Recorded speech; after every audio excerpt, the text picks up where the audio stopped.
Now, while Senate Republicans have made excellent progress on confirming nominees, we could be a lot farther along if Democrats hadn't so far decided to slow walk every single civilian nomination from the president.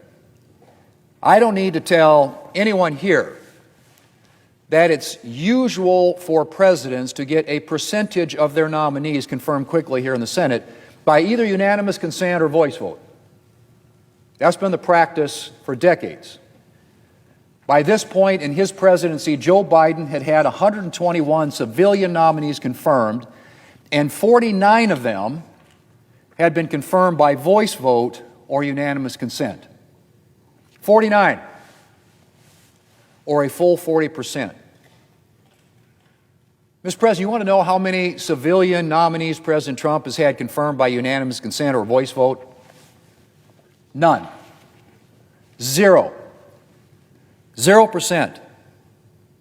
Now, Mr. President, I think it's important, I got a chart here just for purposes of informing people about what this looks like, as I mentioned, over the past several decades.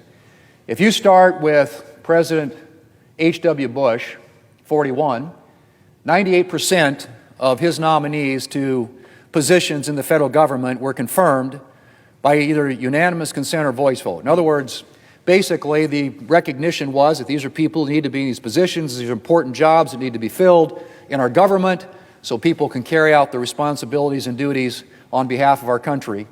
98% of the nominees were confirmed either by unanimous consent or voice in his first term.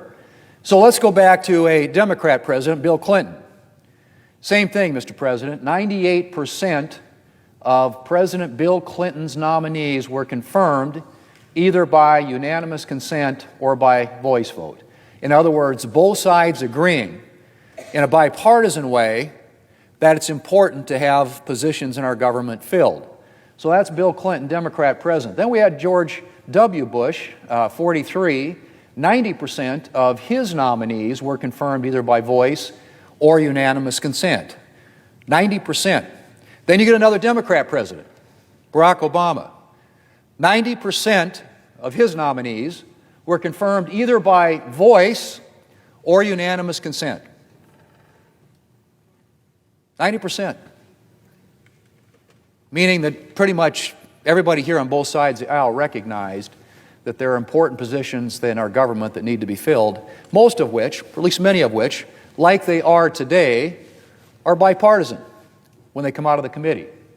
Well, then we move into President Trump's first term. That number dropped down to 65. And then, of course, in the Biden administration, Republicans also started to say, well, if the Dems are going to do it, we will too. That number dropped down to 57. But it's still important to point out, Mr. President, that even in the last Democrat presidency with Joe Biden, 57% of his nominees to positions within the federal government were confirmed either by unanimous consent or voice vote here in the United States Senate. And then you look at the current president, President Trump, in second term, 0.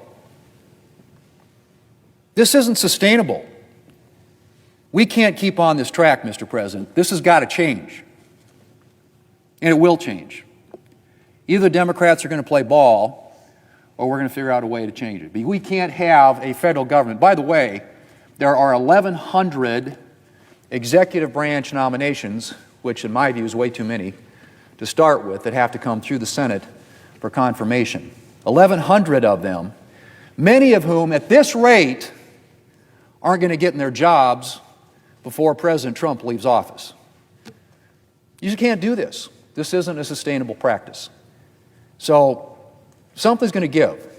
The Democrats are going to start to play ball and do what every other Congress, Republican and Democrat, with every other president, Republican and Democrat, has done when it comes to allowing the president who won an election fair and square, and tens of millions of people voted for him, to be able to put his people into their respective offices so they can do the job that the American people, and he can do the job the American people voted for him to do.